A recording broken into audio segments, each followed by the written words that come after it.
हम अपने बुद्धि तत्व से भी ईश्वर को समझने का प्रयास करेंगे। ज्यों ज्यों हम प्रभु के निकट जाते जाएंगे, मन से आकर्षण के बाद हम बुद्धि से उसे समझने का प्रयास करें, और अगर चित्त में हम समाहित हो जाए तो भगवान श्री राम के दर्शन से हमारे जीवन में वो श्रृंगार रस भी प्रभु को एकाकार करने का एक मानक बन जाता है। पर भगवान के दर्शन कैसे करने चाहिए? मिथिलानियों ने दर्शन किया जब प्रभु नगर भ्रमण करने के लिए निकले।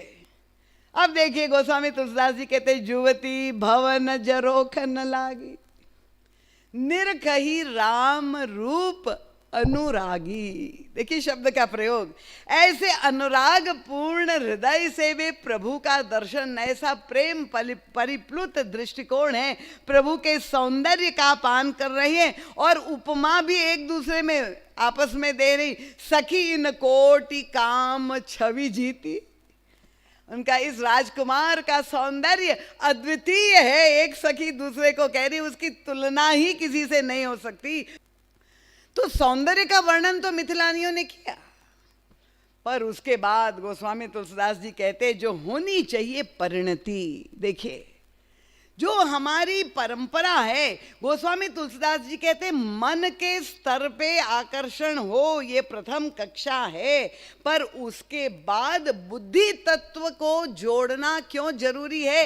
क्योंकि जाने बिनु न होई प्रतीति, और बिनु प्रतीति हो ही नहीं प्रीति, और प्रीति बिना नहीं भगति दृढ़ाई। तो बुद्धि के द्वारा जब हम सातु महात्म ज्ञान पूर्वम प्रभु का सौंदर्य जब हम दर्शन करेंगे, गोस्वामी जी कहना चाहते हैं कि मन के साथ हम और अंतरंग में जाके बुद्धि के जब प्रकाश हो और गहराई में वो आनंद अब परमानंद में हो जाएगा, जब चित्त में प्रभु की इस छवि को बिठाएंगे। तो मन बुद्धि चित्त तीनों के द्वारा प्रभु का दर्शन करने की ये विधा गोस्वामी तुलसीदास जी हमें सिखा रहे।